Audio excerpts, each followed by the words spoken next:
High, আমি Payel from আজয় আলাপ। আশা করছি তোমরা সবাই খুব ভালো আছো। আমিও খুব ভালো আছি। আজ তো সকালে ঘুম থেকে উঠে বিছানাপত্র ক্লিন করে সকালের খাবারটা খেয়ে নিয়েছি। তারপর খেয়ে নিয়েছি তারাপীঠের প্রসাদ। দিদি দুদিন আগে গিয়েছিল তারাপীঠ মন্দিরে পুজো দেওয়ার জন্য। আর আজ তো সকাল থেকে মুষলধারে বৃষ্টি হচ্ছে, এর জন্য তো আমার পড়তে ছুটিও হয়ে গেছে। তবে আজ সেই ছোট্টবেলার মতন বৃষ্টির জলে স্নান করেছি, যেটার মজাই আলাদা। আর এই বৃষ্টি বৃষ্টি ওয়েদারে দুপুরে খেয়েছিলাম খিচুড়ি, আলু ভাজা, তার সাথে মাছের ঝাল।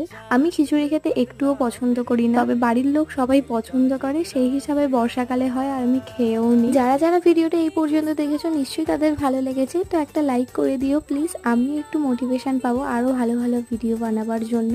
তো এখন তো রেডি হচ্ছি, যাব এখন কম্পিউটার। এইটা এখন বেরিয়েও পড়লাম। কম্পিউটারে ছুটি হওয়ার পরে এই সুন্দর সুন্দর পুকুরগুলো দিয়ে ফিরছিলাম বাড়ি না, গিয়েছিলাম পড়াতে। রাতে এসে খেয়েছিলাম খিচুড়ি, ডিমের ঝাল, তার সাথে আলু ভাজা। আজকের ভিডিওটা এইটুকুই, দেখা হচ্ছে কাল, বাই।